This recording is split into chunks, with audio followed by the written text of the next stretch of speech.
Welcome to Soccer Morning on World Soccer Talk. Here's your host, Jason Davis. Good morning, everybody. Happy Thursday. Welcome into Soccer Morning. Big Thursday out there in the world, I'm assuming. For some people, looking at the news this morning, the world of soccer provides a lot for us. It does. We get to watch what Lionel Messi did yesterday, to watch MLS last night if you chose to, although you had to wait a while for it to happen. Lightning. Get a lot. The world of football, world of soccer, whatever you want to call it, gives you a lot. Sometimes it just doesn't give you enough, though. I don't know. So could we spend the next hour talking about Lionel Messi? Can we just, for the next hour, that's all we go on and on about? Because, again, absolutely amazing. If he is not the GOAT, the greatest of all time, I don't know who is. I don't know. Consider, I know it's difficult. Whenever you talk about sports and you try to compare players across different eras, it becomes very difficult. Games, the sport changes, fitness changes, the physical ability of the players change, tactics change, all of these things. Modern medicine is obviously a factor.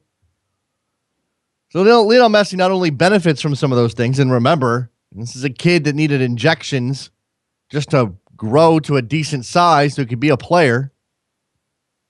He benefits from some of those things, but some of those things actually work against him. Probably easier to score lots and lots and lots of goals way back when teams were running WM formations and putting 8 guys into the attack than it is now, with back lines full of specimens and defensive midfielders. Tactics made, not that Bayern Munich came out and attempted to sit back and absorb pressure. They certainly didn't do that. Credit to Pep Guardiola. But yes, of course, this is a modern game now. And Lionel Messi just owns it. He owns it. It's his game. It's Lionel Messi's game forever and ever and ever. And I just feel lucky that we get to watch him. Is that a little too cheesy, too romantic a notion? I'm just happy we get to watch Lionel Messi. On this show today, Janusz Mihalik will join us. We'll talk about Lionel Messi. We'll talk about Barcelona's destruction of Bayern Munich and whether or not the German side can turn things around in the second leg. Looking forward to that in just a couple minutes. Of course, that game leads the headlines. Lionel Messi scores twice. Neymar scores. Barcelona destroys Bayern Munich. Lionel Messi is just a god among men. And Jerome Boateng will never, ever, ever live that down. I was thinking about this yesterday. There's a couple of ways to look at it for Jerome Boateng. Either you... Well, I'm sure he doesn't think about it this way, but this is how I thought of it as a viewer, as a guy who's not a world-class soccer player. I will feel like it's an honor to be put on your ass by Lionel Messi. That's what I mean. If I got to go up against Lionel Messi and he put me on my ass, I'd be like, oh, okay. I'm telling my grandkids about this. Maybe Jerome Boateng will get to that place one day. But I imagine he needs to go through the stages of grief today. Well, I don't know what they are. I can't remember what they are specifically, but isn't one of them like resignation? One of them is just accepting the reality of the situation. You got shown up on worldwide television by the best player in the world. Is there shame in that? In other news today, La Liga has decided to suspend league and cup matches starting on May 16th in protest of the law that will split the television revenue in Spain. We told you about the television revenue deal passed by the legislature, that this is meant to even the playing field just a little bit. Real Madrid, Barcelona will still have the lion's share of the money, but they won't control quite as much. There'll be more to go around. This will benefit some of the smaller teams. The Federation said in a statement that the decision was taken by its board of directors on Wednesday. The government approved the law on April 30th, and I guess it needs to be approved by Parliament at this point. I don't understand the Spanish system, but for whatever reason, this is causing reaction. Federation said the proposed legislation has not resolved any of the problems gravely affecting soccer. As a result, they have called for an indefinite strike that will suspend all competitions in all categories from May 16th. That threatens 2 league games for each team and the Copa del Rey final on May 30th. Now, I'm seeing a couple of tweets out of Spain that indicate that this may not be as big a deal as it looks to be, but it certainly bears watching. Maybe it's a threat. The 16th is still 9 days away. So between then and now, now and then, perhaps some resolution, some agreement, some understanding can be reached. In MLS last night, RSL and LA Galaxy played to a goalless draw that was just...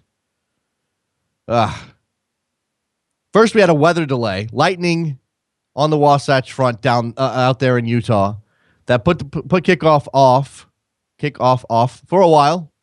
And when the 2 teams came out, it wasn't pretty soccer. It rained pretty much the whole night. Both Jaime Pedeno and Nick Rimando played very well. Rimando with a penalty save in added time to keep the game goalless and give RSL a draw at home. But of course, you want to win at home. The fact that RSL still can't score has got to be troubling. Continue to watch that development. Manchester United has agreed to a deal to bring in PSV's Memphis Depay, young star of the World Cup for the Dutch. Very good young player. 22. Did I see 22 million pounds for Memphis Depay? Sounds about right. Good deal for Manchester United. Couple of games in the Europa League today. Napoli and Dnipro. It's just Dnipro, right? There's another part of that I can't say. Dnipropetrovsk. That's about as close as I'm going to get. Also, Sevilla and Fiorentina. Trevor doesn't like my pronunciation. I can't do it. I just can't. So soccer today. Soccer this weekend. Anis Mihalik will join us to talk about the Champions League. And again, we're going to spend 15 minutes talking about Barcelona. We're just going to have to. And then we're going to spend, of those 15 minutes talking about Barcelona, we're going to spend 17 and a half of them talking about Lionel Messi, more than likely. Because it's sometimes you need a reminder. And he had, last year, 2014, not his best year. Daniel's helping me out on Twitter. There's 5 stages of grief: denial, anger, bargaining, depression, and acceptance. Jerome Boateng, where do you think he is today? I think he's probably at anger. He may have gotten over denial, may have gotten past denial. No, that didn't happen. What are you talking about? Now he's angry that it happened to him. Now he needs to get to bargaining. Hopefully he doesn't get too depressed about it. And then acceptance. It happened. It's Lionel Messi. It's okay. It's okay, Jerome. Let's take a break. When we come back, Anis Mihalik, ESPN, Fox Sports, he'll join us to talk about that game yesterday. Champions League, Lionel Messi. Don't go anywhere. Soccer Morning, WorldSoccerTalk.com. You're talking too loud, but I can't hear you calling.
Welcome back to Soccer Morning on World Soccer Talk with Jason Davis. So we are back on Soccer Morning, joined now on the telephone by Janusz Mihalik from everywhere, calling games in your ears on the Sirius XM satellite radio service. Janusz, how are you? I am doing well, just recovering from a wonderful couple of days of football. Yeah. You know, it doesn't always happen that way, but those were two extremely good matches to watch. They were. We may talk a little Juventus Real Madrid at some point in this conversation, but we can't bury the lead, and the lead is what Barcelona did to Bayern Munich yesterday, and certainly the performance of Lionel Messi. It is his unique ability to surprise us despite the fact that we expect him to do those things that makes him so special to me, Janusz. How do you sum up a player of that ability? Well, look, I've been consistent. You just don't. These things happen once every, 50 years or whatever it is. Sometimes players are so gifted in such way that it's hard to explain. I can see what's coming when he does it. I can envision it. I wish I could do it, but I do know how difficult it is to do it. You know what I mean? Yeah. So, we often say, talent's not enough, but when you have this sort of talent, it's just something special. So, I'm going to stay consistent. We have always been talking about, this Ronaldo Messi thing. I've always been consistent saying that Messi is by far the best. Now, let me qualify that because, that's just my preference. Both are wonderful. And let's not forget, look at the performance from Real Madrid against Juventus.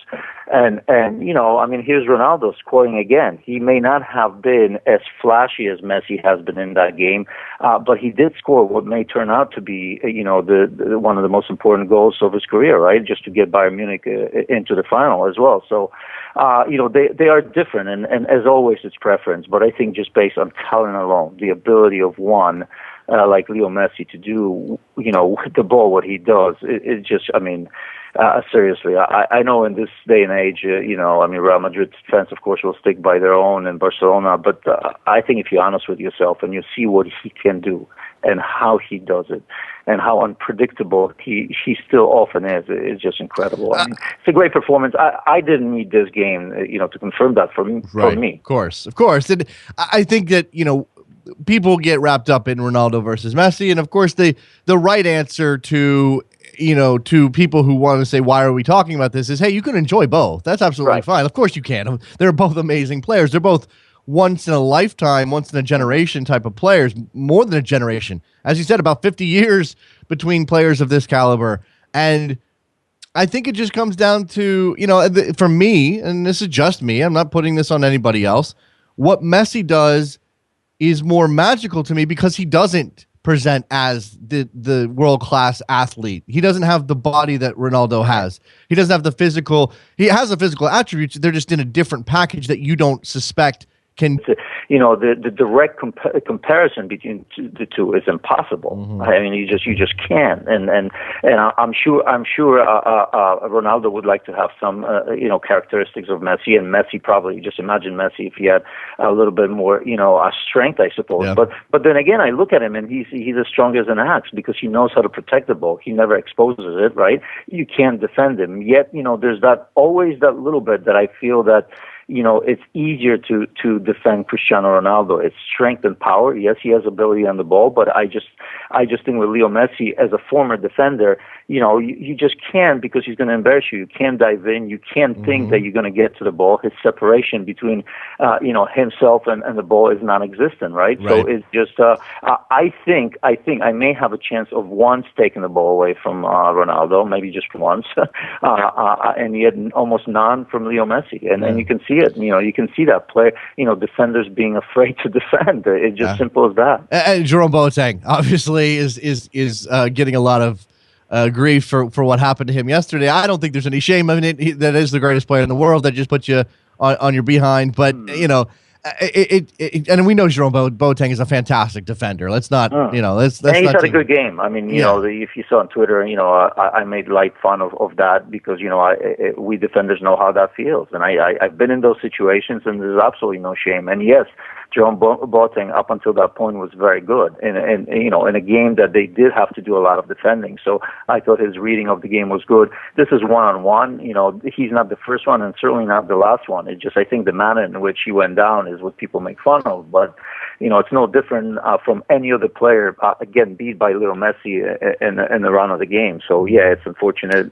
And I think we've all contributed to that a little bit in the age of Twitter, Jason. But right. This is what Leo Messi can do for you. It's that, and not just that. It's the finish as well, right? The composed dink that we've seen so many times, and even against a wonderful goalkeeper like Manuel Neuer. His instincts are impeccable because so many players are trying to hit that. His first goal was fantastic too. Let's not forget that one, which is just the quick trigger near post. But a lot of players in the position on the second goal are gonna, they're gonna try to go back across Neuer. He may get a hand to it and push it wide. There's lots of ways that goal scorers mess that opportunity up, and Messi just doesn't. And I want to come back to something you said. The distance between Messi and the ball is non-existent. I think that's the mind-boggling part for me. And of course, I've seen him play, by this point, hundreds of times. Mm-hmm. It never fails to amaze me how good his control is of the ball. And I think what comes to me when we're talking about Ronaldo, and again, Ronaldo is an amazing player as well. Ronaldo has a lot of straight lines and speed and athleticism, and Messi is a lot of quick movement. And as you said, he protects the ball so well. He can go in any direction. That's why you can't dive in. He could literally turn on a dime and expose himself to your boot, and you're off. Yeah, and I think there's a big difference, and I don't know if that's changing a little bit. I'm trying to think, I guess it's changing because I try to think a little bit more to his Manchester United days, which, by the way, makes Ronaldo incredible, what he's done from a midfield position, remember, from a wide midfield position. But I think we saw more of him running at people, right? Ronaldo possesses, he can do it all as well, but I think he's turning into more of a finisher now, right? I mean, this penalty area, I don't want to say poacher, but if you watch him now, he's on the end of things. His instincts are unbelievable when you look at Ronaldo, how he finishes in the air, how he puts his foot in from a yard or two away. And often people, characterize that as just, there it is on the platter for him. But, you still have to smell it. You still have to know where to be and how to get there. So I think of him more of that now. He's such a pure finisher right now, where Messi, is more of a player that will take players on, will create goals for himself very often, right?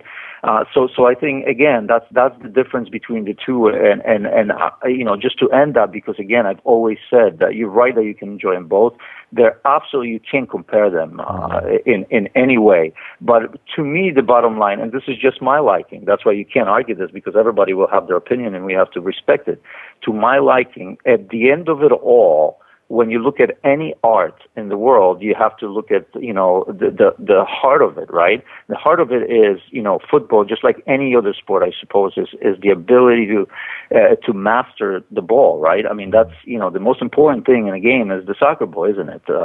So in terms of that, Jason, I don't think we can argue that he is by far the best. And as you said, he's much quicker with the ball than he is without, which that in itself it's incredible.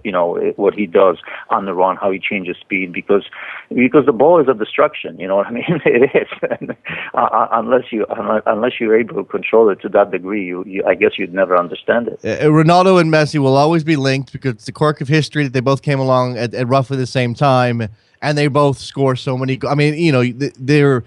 Is it Messi ahead by one now in Champions League goals? League, I think. Yeah, they're not going to change. And at this point, though, Jason, it's not about how many they score. They've scored so many in every which way possible that I think we all agree at the end of the day, whoever's going to end up on top, that they're wonderful. So it's not even about that. But it is important to mention that they do score on big occasions, right? And that's what it matters. You can say La Liga this, La Liga that, but look at the Champions League, look at all the competitions, and I think I guess I guess, on the international level, there's been so much talk about Messi in the past, but I think in the last World Cup, he's proven to a large degree, that he can do it at that level as well, because, single-handedly, he delivered Argentina to the final, I suppose. So, and Ronaldo is important to Portugal as well.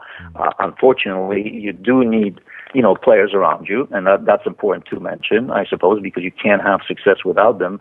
It's a little bit easier for them to do it, at Real Madrid and Barcelona, respectively, than it is at the international level, because those two teams, although great, they as of late they haven't delivered the trophies like their club teams.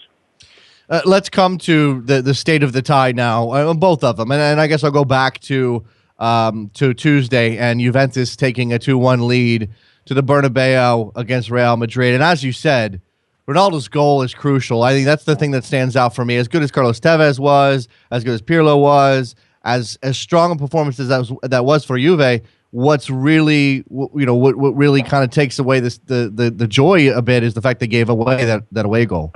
Yeah, they have. I mean, very much in a balance. Of course, easy to say, but that's just the way it is. I don't think any of us can sit out there and logically say that one or the other has an advantage. I really don't think so, because being home, that Real Madrid is going to get on top of this, and they certainly didn't play well in the first leg, and they didn't play well because Juventus played that well. It's just incredible to what's happening to them. I think it's a good thing. Somewhere down deep, if I had to show a little bit of my bias, I think, Jason, that I do enjoy Serie A in my twisted ways, even though it's not always entertaining, but I do enjoy the tactics of it, and I hope that Serie A comes back. I think it's important to all football that we have 3, 4, 5, 6, or even more very, very good leagues that we enjoy to watch, and we just don't talk about Premier League or La Liga. So I think Juventus are in a great position. I mean, if they do go through, I don't think anyone can be shocked. I think against Monaco and earlier, there's always that little bit of doubt, I suppose. I think the doubt about Juventus has been dispelled in the first leg against Real Madrid, because they dominated for long periods of time. I think they've proven, they can play at this level. You have Carlito Tevez that now, after not scoring for 5 years in the Champions League, is scoring. I think it's important. But Real Madrid is Real Madrid, and they do have Cristiano Ronaldo, and I do think that he on his own can turn this tie around, just like Messi has done it on Wednesday. So very, very thin margins here. I can't really call it. I'm one of those people that, even though statistics tell you otherwise, I think somebody told me this. I don't know, because I don't bother with them too much. But I do believe that having a second leg at home is important, and it's still an advantage for me. Again, I think statistics prove me wrong, I think, on that one. You may want to look into it. But by virtue of that, Jason, I think that, slightly, very, very slightly, I still think that Real Madrid are favorites.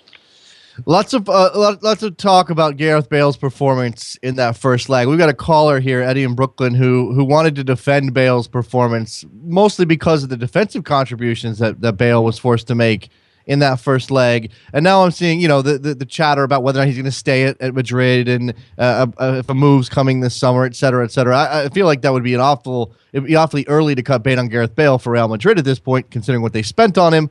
But maybe, but this is Real Madrid. It's the kind of thing they might do. How do you rate Gareth Bale right now in Madrid's lineup, and how much of judgment of him is based on that price tag? A lot. I think the unfortunate part for him or anybody else that's going to come after him is the fact that he comes from Britain.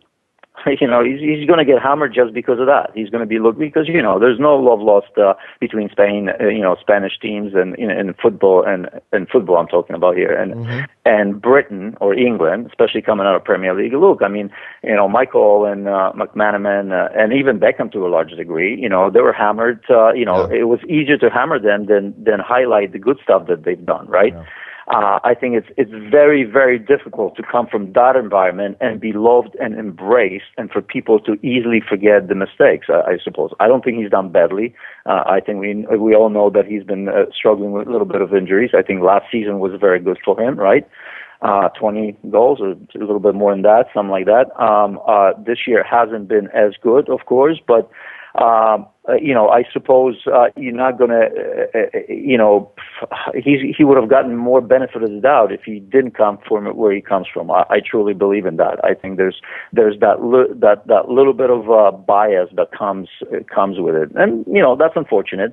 So I think so far it hasn't been. Yeah, he didn't play well, but then again, if I look at that Real Madrid performance, I could highlight many that that didn't play well, and that includes Cristiano Ronaldo. But he did score the goal. That's his job, and I get it, and he's forgiven for that. If he didn't, I'm not sure that people would lose their minds over Ronaldo as they do over Bale. So I think that's unfortunate. Having said that, he's got to prove it.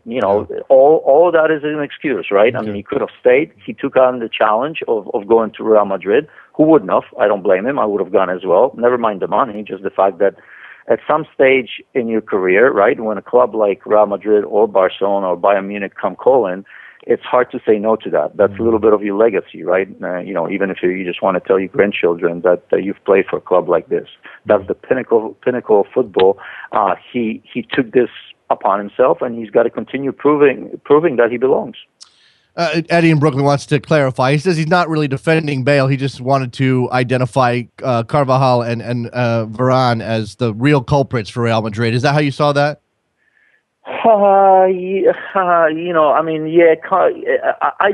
be honest with you, I don't think Carvajal had a bad game. I enjoy watching him play. Yes, he got baited into that penalty, which was silly because you could see it coming. Tevez knew exactly what he was doing simply because after a wonderful, wonderful run, he took himself too wide. He knew he wasn't going to have a look on goal, so he did the next best thing. And Carvajal should have known that and make no challenges whatsoever. Let him go. As a matter of fact, I think he defended him reasonably well. Right? He forced him outside. He forced him out of a look. I don't necessarily, and then Varane, has made some mistakes. He's still young. I just don't think that there were many, if any at all, that played well, super well for Real Madrid. Look at Toni Kroos. In that position, he's never going to succeed. I'll continue to repeat that. Isco, nothing special. James, he kind of stood out for me a little bit, but how many? Marcelo, again, he continues to prove me wrong. At least I'm buying into him some more because in the past I wasn't a biggest fan. But can you name a player that played well? It's incredible to pick on Bale in that performance. Where I just don't see any bright spots on that Real Madrid team in the first leg. Yeah. Okay, so Bayern Munich down 3-0 after the first leg in Spain. They'll have the home field advantage, whatever that's worth in the second leg, and of course we'll have to check the stats. But there, and obviously Bayern Munich has been dealing with injuries, and that's been a major factor in what kind of lineup Pep Guardiola could play. Is there any chance at all that they can turn this around? It just seems like a Herculean task. Yeah, it's difficult. Again, it's a game of momentum, just like against Porto. And I'm not comparing the two, obviously, but still, I think Porto was a quality side that showed Bayern Munich. And by the way, we've seen the issues with Bayern Munich, just in case, because some are wondering, about why this happened. You could see this coming. Mm-hmm. You've seen it. I call Bundesliga games. I've seen it. We've seen it in the Porto game. And by the way, the players that they were missing are a legitimate excuse. I have a big problem in reading some of the articles today about that because it's easy for pundits or journalists to say, well, it's no excuse. It's Bayern Munich. They spend the money, the depth. And I'm asking, what depth? What depth? There was no Pep Guardiola couldn't influence this game off the bench. Who is on the bench? Even if you think of Götze as one, just one. There's no influence of that. You can't influence the game from the bench. You have key players missing. You have couple players that have been gone for over a year. You have Thiago Alcantara. You have Philipp Lahm, who you could see were suffering physically, right? Because you can't get thrown back into a competition like this against a team like Barcelona and say that you're going to be at your best for 90 minutes. The best that we know Philipp Lahm can give you and Thiago Alcantara, right? You have Robert Lewandowski. Please tell me that you understand that he may not be at his best after what happened less than a week ago, right? You have Bastian Schweinsteiger, another player on and off very lately as well, and is nowhere near. So, I mean, we shouldn't be surprised. This is Barca at their best against a team, against a team. He's bringing it back to me, the what is it, 2013, remember 4-0 and 3-0. In that first leg, I mean, Barca was, probably at their best, but that's what we saw Bayern Munich at their best. And that's, in general, I think if you look at it, this was the best Bayern. This one's not even close in terms of balance. But injuries do play a big role. I think if you ask most players going into any game, or especially big games, when you look around the dressing room and you know the 2 or 3 key players that can change the game for you aren't there, you know it. Deep down, you know it. And that's as simple as that. So there is a small excuse built into it. It's not good enough for us just to say there are no excuses in football. You got to deal with it. Yeah, you got to deal with it, but you shouldn't be surprised when something like this happens. Actually, a lot of credit to Bayern Munich because if it wasn't for the few minutes there, they almost saw it through somehow. Yeah. So you can pick a little bit, I suppose, on that, but I just think, just look at the players missing and the players that are on the pitch that, in my opinion, are nowhere near 100%. And there's your result. Yeah, I think people just don't want anything taken away from Barcelona's performance. At least in the last quarter you're hour. not taking anything. No, I realize like I that. said, Yeah. I mean, Barcelona was on the end of, on the end of that a couple years ago, as we mentioned. So there's nothing taken away from Barcelona. Barcelona is a wonderful team, and on their day, they could have done the same thing to full squad Bayern Munich. Yeah, right. But I just. From a player standpoint, I just doubt it. I think Bayern Munich at their full strength, and I say, what ifs? This is not the point I'm making. All I'm saying is that you have to take into consideration this Bayern Munich team for what it was. That's all I'm saying. Now, I think it's interesting to consider if that was a full-strength Bayern Munich team, that game probably doesn't go that way. We might miss out on the joy of Barcelona if you're a neutral in this situation. The joy of the Barcelona performance, but overall the match itself may have been better. I mean, you can't change these things. Bayern Munich has injuries. That's just the way things are right now. It'll be interesting to see if they can at least claw their way back into it, back at the Allianz. I imagine that they will on some level, Janusz. Right. Yeah. I mean, I think so. I just look. Bayern Munich Pep Guardiola deserves, I suppose, to be questioned about some of his tactics. Right. Yes. Yeah. No doubt about that. But what I'm saying is, he's smart enough. He was, I guess, smart enough to adjust it. I don't know if he wanted to do it from the beginning. Some are saying that was his plan. But what I'm saying is, when you have the depth and when you have the key players, it's easier to adjust or readjust within the game to what's happening on the pitch. And I think this team was always short. Even during the game, I was chatting with people and I was looking at the bench, and I was like, how do you influence that? How do you change, from the bench? It's just not. That wasn't there, and that's because, you're talking about four or five key players not being there. Janusz Mihalik joining us, talking Champions League. Janusz, appreciate it. Always fantastic. It's Janusz ESPN on Twitter. He's killing it on Twitter. You don't really need any more followers. I don't know why I'm telling people to go. You have 43,000 followers. That's enough, yeah. That's enough. I appreciate it, Janusz. Hopefully we'll talk to you again soon. Thanks, Jason. My pleasure. Let's take a break. When we come back, we will open up the phone lines. Get your thoughts on Messi's performance. Maybe your thoughts on Jerome Boateng, how he's feeling today. Soccer Morning, worldsoccertalk.com. Phone number 646-832-3909. Get in.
Welcome back to Soccer Morning on World Soccer Talk with Jason Davis. Here we go. 646-832-3909. Talking Champions League and Lionel Messi. And again, I think it's very difficult to come up with new words, new ways to describe what that man is able to do on a soccer field. It is, again, I think it's the unique ability he has to surprise us and to wow us and to make our jaws drop despite the fact we expect him to do it because you've seen him do it so many times. I mean, when he really broke in, okay, maybe that first couple of times you saw Lionel Messi make a run, weave through traffic, play combinations, chip a keeper. You were like, oh, wow, that's amazing. And then the first time. But the 70th time, the 130th time, the 400th time, what are we on now?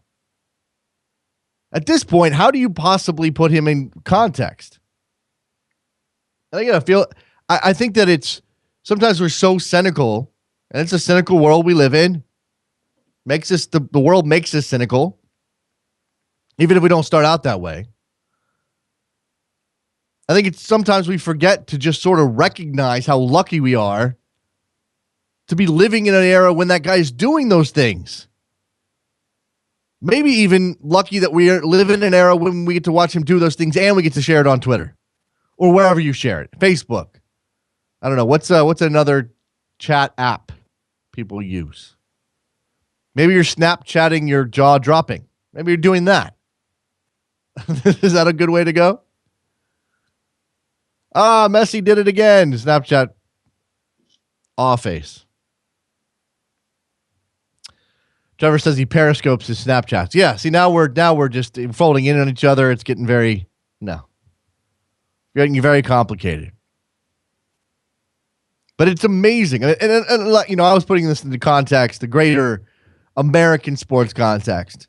Being American, having grown up on football and baseball and basketball and hockey, soccer not yet really a major part of the culture until I was in my 20s. What I think about is having been able to live through the Jordan era, having been able to see quarterbacks play like Montana and Elway and Marino. Hockey players like Wayne, being able to live through the Wayne Gretzky era. Now, I was fairly young. I may not have fully appreciated it then, but I recognized I was lucky to have lived, to be alive, to have been alive when Wayne Gretzky was dominating hockey. So you got basketball, you got hockey, you got football. Maybe we haven't seen the best, greatest baseball player of all time in our generation, in our lifetimes. Unless you want to put Barry Bonds up there. Unless you want to be that guy. And I loved Barry Bonds before his head got all swelled up. And while, again, we went through all of this with Giannis, we've beaten Ronaldo and Messi to death. I didn't say that right. We've beaten the debate to death. Who's better? Who's the greatest? I think it's more interesting to point out the differences while still appreciating how great both of them are. That's what I would rather do. Because they are so different. They are so different. They are so wide-ranging in the way that they go about being dominant soccer players. Maybe that makes it even more special that we get to watch what Messi does. Because if you want to be dense about it, you could draw some comparison between Messi and Maradona, or, you can do that. But when you talk about Ronaldo and Messi, they get it done. They do their jobs in such very different ways. They are such very different players. They are such very different athletes that I love that. Jose Manuel Barraza, your whole name there, on Twitter asked me to talk about the Voyagers Cup. Okay. I did not get to see. That's a good one, Bob. Bob's pointing out Tiger Woods. You're right. We get to live through the greatness of Tiger Woods when he was great. Maybe it's just the modern sports thing is producing great players because, again, I mentioned at the top of the show, these players benefit from modern medicine and training methods, better diets, Whereas 50 years ago, the greatest players could only be so much greater than their peers because everybody was getting drunk every night and smoking a lot of cigarettes. Not everybody. Canadian Championship. All right, so the Impact beat Toronto last night 1-0 in the first leg of a Canadian Championship / Voyageurs Cup tie. Jack McInerney scored the winning goal. Jose says that the real class was displayed by Jack Mac. Okay, I didn't see that.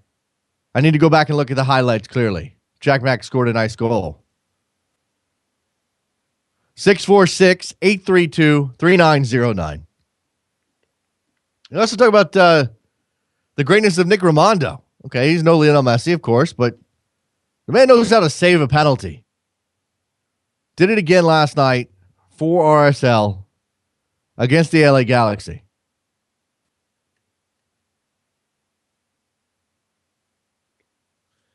So he did it again and keeps RSL from losing that game. And perhaps panic button. Is it time in Salt Lake for the panic button to be pressed? Not because they're getting left so far behind, and it is early enough that you can reason yourself into a discussion that, hey, you know what? They'll be fine. They'll make the playoffs in the end. 6 teams get in. Yeah, they're in 7th right now, but 6 teams get in. By the time things come around, they'll be fine. They'll get Joao Plata back. They'll have players back from injury. They'll be fine. In fact, they can't score. They can't score any goals. They've got 7 goals on the year. 7 goals in 10 games. 9 games, sorry. That's not good. Certainly not from a team that you expect to be able to score and has a reasonable amount of talent at the front end of their formation. And then now Javier Morales is missing last night. Wasn't cleared to play after that ugly concussion from the weekend. I hope they don't rush him back, but at the same time, RSL desperately needs him. Desperately needs Javier Morales back in that team. Saw Jordan Allen played pretty well. Luis Gil was playing pretty well. But again, within the context of, okay, we can't create enough chances to score and get one past Pinedo. Pinedo made some good saves. I'm not sure how many saves did Pinedo have in that game.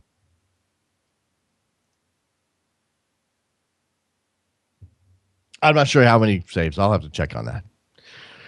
Nick Rimando again. It's going to lead me into a question I'm going to ask on the Sirius show later.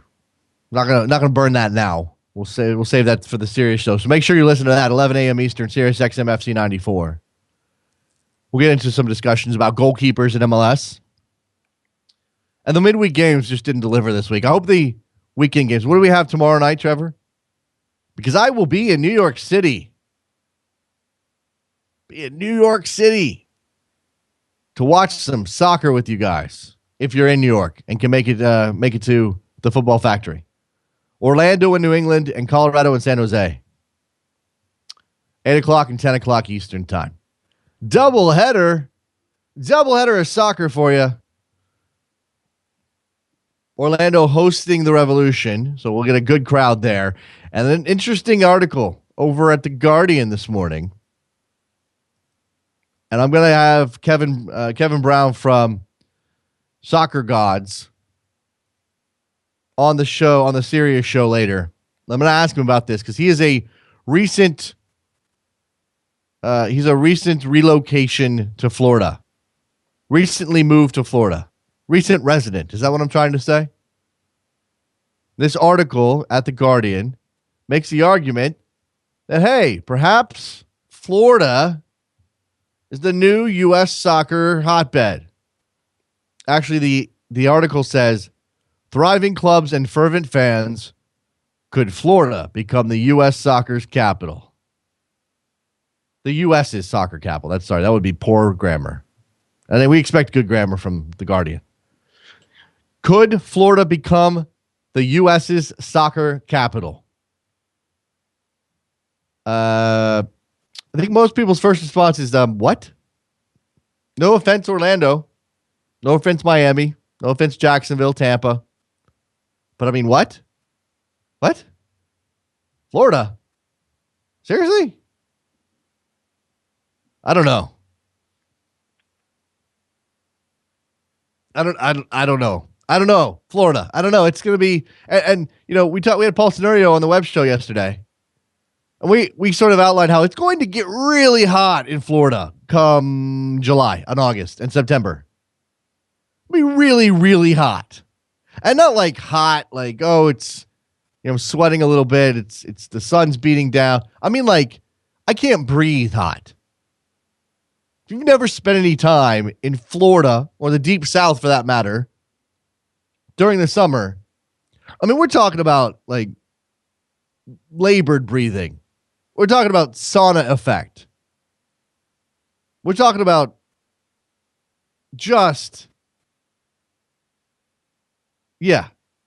Trevor says, quote, I can grab and bag the air hot. Yeah, the air feels like some sort of physical thing that you can literally like just scoop, like with an ice cream scoop. Just scoop some of that air out for me. That's how hot it gets. Now, I don't know if that's a factor in whether or not Florida can become the U.S. soccer's capital. U.S. is soccer. I keep saying that wrong. The U.S. is soccer capital. It's terrible. Terrible headline. I don't know if that's a factor. I mean, I would think it is. You can't play great soccer. You can't play great soccer in 95-degree weather with 100% humidity. Like, I don't think you can do that, can you? I mean, you certainly can't play fast soccer. Now, we go back to the Miami Fusion, Tampa Bay Mutiny days. And hey, you know what? The Fusion played some pretty good soccer back in the day. So maybe I got this all wrong. But again, and I think that part of this argument, part of the Guardian's piece, and this is Simon Venice in Orlando. Part of the argument is that there's a number of teams coming on board here all at the same time. It's not just about Orlando and the 30,000 or whatever they're going to get. It's about Jacksonville, who's done very good in the stands so far. It's about Tampa, who's got a new commitment from their owner and has made some changes and looks to be a pretty solid team in NASL. And it's about Miami, where a team may one day show up should David Beckham decide to actually well, it's not David Beckham's decision, but David Beckham's not there doing the work, apparently, still. So if a team goes into Miami and you have a team in Jacksonville and you have a team in Tampa, maybe that means Florida, with all of those teams in a small geographic area, becomes a soccer capital. It can't be a capital. A capital is one city. I still don't know where we are on Portland versus Kansas City versus who else? Who else is in that mix? Seattle, are the soccer capital? We're only allowed to have one soccer capital at a time, people. And I think there needs to be some sort of vetting process. Tyler in Virginia, what's up? Not too much, man.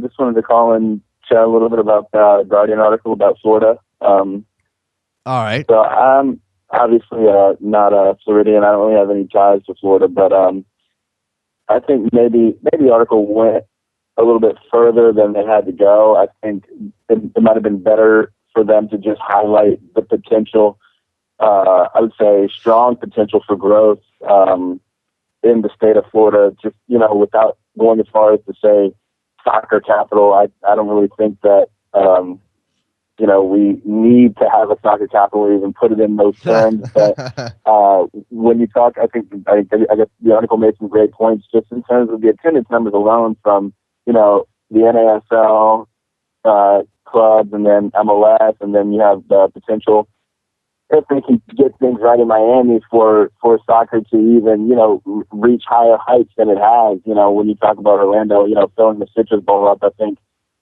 there's a lot of potential for growth, and we haven't seen Florida's true potential in the U.S. soccer landscape. But capital might be a bit much. Well, okay. Here's a couple of things I have. And by the way, I missed the Strikers. I should absolutely throw the Fort Lauderdale Strikers into the mix. They're another club that's in Florida. Part of my issue here is that at least when it comes to Orlando City, and I think they'll be fine. I think they'll fill up their new stadium once that gets built, whatever the capacity is.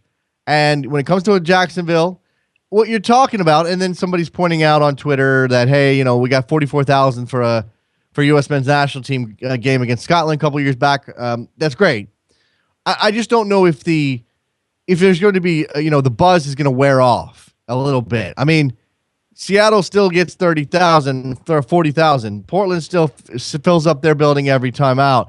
Kansas City, Sporting Kansas City still fills up their place. So maybe I'm wrong about this, but you can't make that decision. You can't make that determination until we wait 3 or 4 years to see if everybody's still showing up. Right. Yeah, definitely. I think the early signs are pretty optimistic, though, especially the article was kind of highlighting, those clubs that you mentioned, Strikers, Jacksonville Armada, Tampa Bay Rowdies. They're all seeing, strong growth compared to what they were doing last year.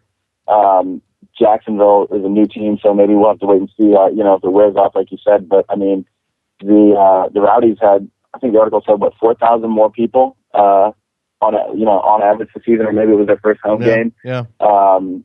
So it's encouraging. So we'll definitely have to wait and see. But in terms of the potential, as far as the players that they have available, they can kind of get coaching going on the right track in the youth development system, and you can definitely see those clubs kind of start to produce some exciting players, and I think that might help down the road as well in terms of giving the fan base something to be excited about on the local front and keep people coming through the gates. Yep, I appreciate the call, Tyler. Thanks a lot, man. All right, man. There goes Tyler in Virginia. I think that people obviously, I'm not really hating on the writer here. He's got a theory. He presents it. There's a lot of information to be gone through and assessed. I just think that it's a little clickbait to sort of throw out soccer capital, because people get all riled up about these things that don't ultimately matter. Robert in LA, what's up? Hey, good morning, Jason. Good morning.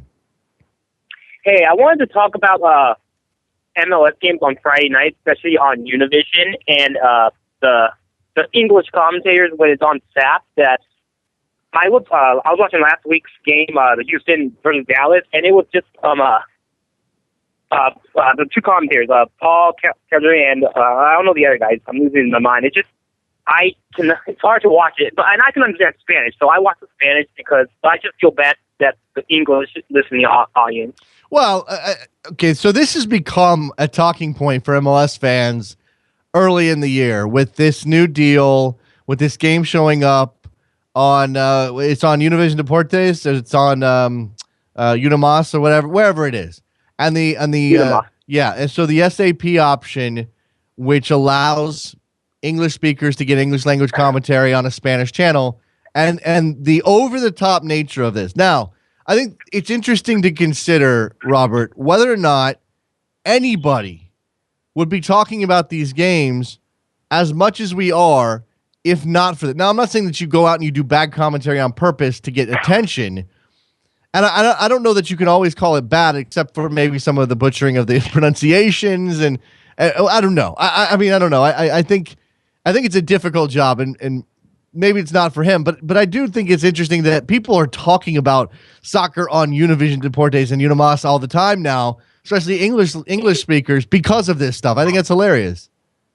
Well, they're doing good work, and I'm glad that they're doing it. It shows that they're committed. It's just, I feel that, especially Unimas, I feel they know how to do it much more. They've done it, they can do a better job. And I know we're getting picky. It's just, I feel that just very hard to do it. Just when I listen to it on the SAP, it's just a little irritating, because it just seems that they're being a little amateurish. And I feel bad saying it about especially about Paul, which he's done so much for soccer. Yeah. Well, I mean, all right, yeah. You got anything else? Sorry, Jason, go on. All right. Well, I think it's interesting too, because, there's an argument that English language broadcasters tend to be boring, or they don't put enough into their calls. There's not enough passion. There's not enough energy. And then when somebody speaking English brings that Spanish language energy to the job, we criticize them as well. I'm not saying that this is the case here with the SAP option at Unimos it's Ramsey Sandoval, by the way. I'm not sure that that's the issue here, but I do think that's funny because when a guy speaking English starts to give it some Spanish energy, that we hate on that. And I think it's a double standard a little bit.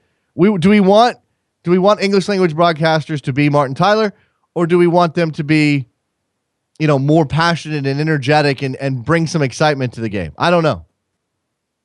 Well, I think a good one is there's one for Houston, Glenn Davis. I don't know if you've heard him. I feel he's a good English commentary. He's very good. I think Phil Shane is fantastic. Obviously, I think John Strong is. There are good ones. I'm just saying that none of those guys. They all do it within an American context. They're not doing it English style because English style is even more blah.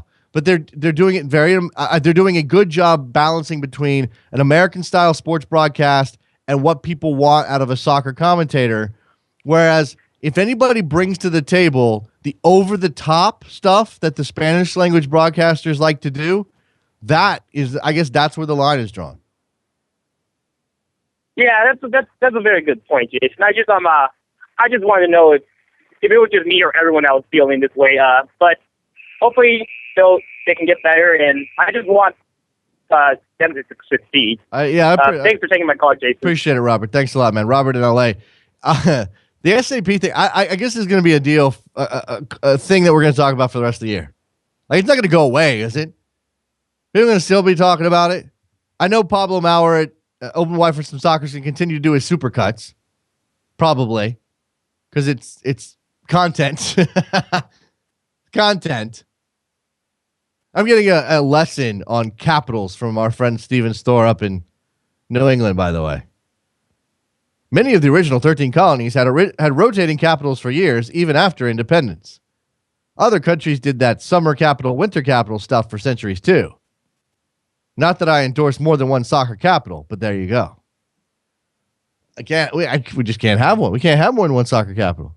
We're not gonna go, oh, this is the winter capital, this is the summer capital. We can't do it. Now, I guess we can decide what the hierarchy is here. Soccer capital, Soccer City, USA. What else? What else can we throw out there? Home of soccer. Soccer hub. Soccer. It's ridiculous. The positioning on this stuff. It's what the tourism board has to do. Come up with different ways to sell the town. Recognize Supreme Palace of Soccer. Yes. The glorious home of soccer excitement. Yeah. 646-832-3909. Go ahead and get in. Tell me why RSL can't score any goals. Tell me why, as Connor has pointed out, why Nick Raimondo has never won a Goalkeeper of the Year award. Why has that not happened? I mean, I have to go back and look at the list of goalkeepers of the year. But why is Nick Raimondo one of the greatest goalkeepers in the history of MLS? Why has he not been recognized? I mean, he's been in this league for a long time. You would think that one of these years, and he was second place the last two seasons. 2013, second to Donovan Ricketts. 2014, second to Bill Hamid. Is this the year that we can get Nick Raimondo to? Probably not. Probably not. Because you know what? If your team can't score goals and your team's not winning games, people tend to forget about it. And that's not fair on a goalkeeper. He kept a clean sheet last night. Saved a penalty. Salvaged a point for his side. That should get you recognition as potential goalkeeper of the year. I guess we're at the quarter pole, right? The the quarter mark of this season, I guess is where we are. So people are already doing that thing where we start talking about awards after so many games. Who is the MVP? Who is the goalkeeper of the year? Who's the rookie of the year? Who's the... What else is on that list? What am I missing? Who am I missing? What award am I missing? Coach of the year? I have not put any thought into this, and not because I don't think it's fun, because it's the quarter mark. It's not the season's got so far to go.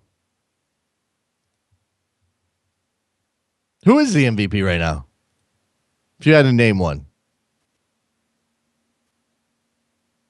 I don't think there's an obvious candidate. Maybe Fabian Castillo? Maybe Fabian Castillo. Maybe that's... Here, let me just go... You know what I'll do? I'll just go look at the stats. See who's leading the league in goals. Oh, Obafemi Martins. Okay, he's obviously the MVP. 6 goals on the year. MVP, Obafemi Martins. Right? Because that's usually how it goes. Except if you're Bradley Wright Phillips, and then you don't get it. And I was reading some stuff from Steve Davis today. You guys know Steve Davis. He was talking about the drop in production by 2 guys who scored over 20 goals last year. Bradley Wright Phillips, Dom Dwyer. Neither one of those guys on anywhere close to the pace. Nowhere close to the pace of last year. And so it's not just that they're going to have a drop-off, because, look, when you when you score 27 goals the way that Bradley Wright Phillips did, or score 22 goals the way that Dom Dwyer did, you're not going to, it's very unlikely you're going to go right back to that number. But if you drop from 22 to 6, 27 to 9, that's a massive drop off. That's not a little bit. It's huge. So in the case of Bradley Wright Phillips, the easy thing is, it's because Thierry Henry's not there.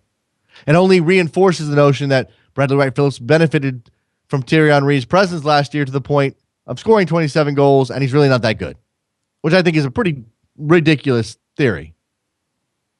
As for Dom Dwyer, I'm not sure. I mean, he's got other things on his mind. He just got married, all that stuff, but come on. He's taken 29 shots already.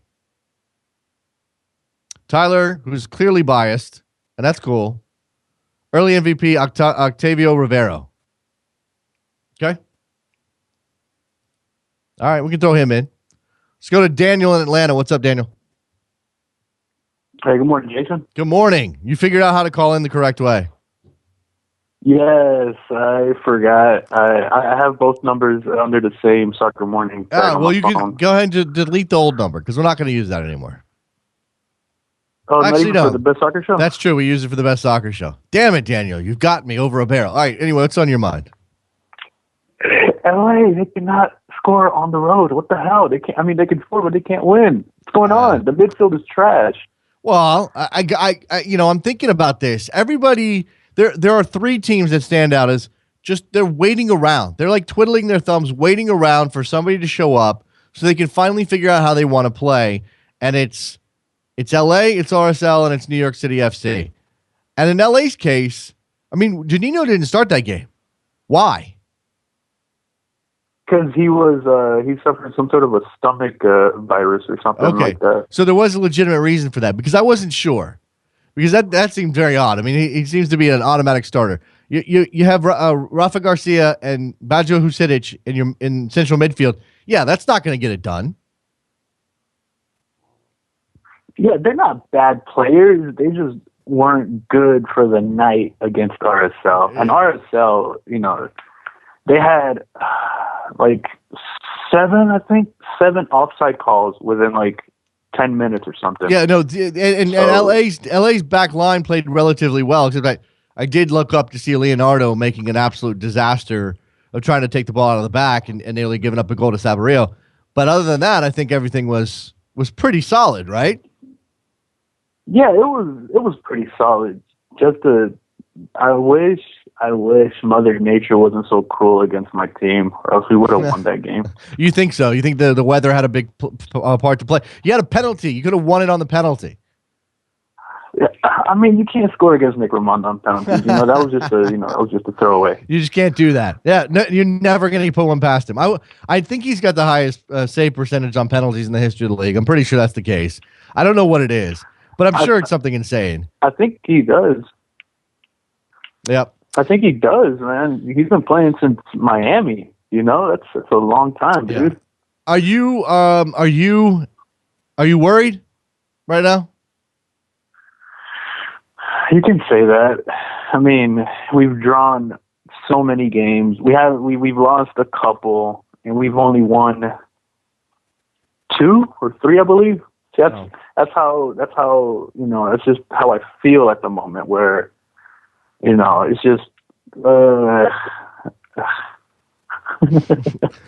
just wish we could get it together before Steven Gerrard comes in, and not just wait until he comes and help him fix our team when our team can be fixed from the inside without him. Well, I mean, you just have to trust. Thanks for the call, Daniel. I appreciate it, man. You just have to trust that that Bruce is going to get it done. I mean, I don't know what their issues are right now. And again, you can't just wait around twiddling your thumbs, hoping that Steven Gerrard comes in and fixes everything. There's going to be some adjustment period then too.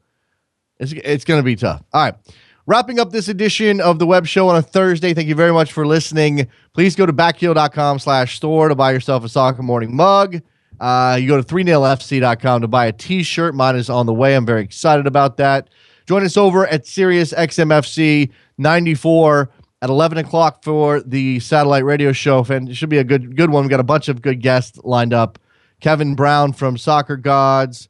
Who else is on the list here? Dave Martinez from Empire of Soccer and Chris Kimrani from the Salt Lake Tribune will all join us. It should be a good discussion on American soccer on Sirius XMFC 94. And if you're in the New York area, remember, tomorrow night at the Football Factory, we'll be there around 7, 8 o'clock watching the MLS games, having some beers, talking soccer. Come shake my hand, shake producer Trevor's hand. Should be a good time. Very much looking forward to that.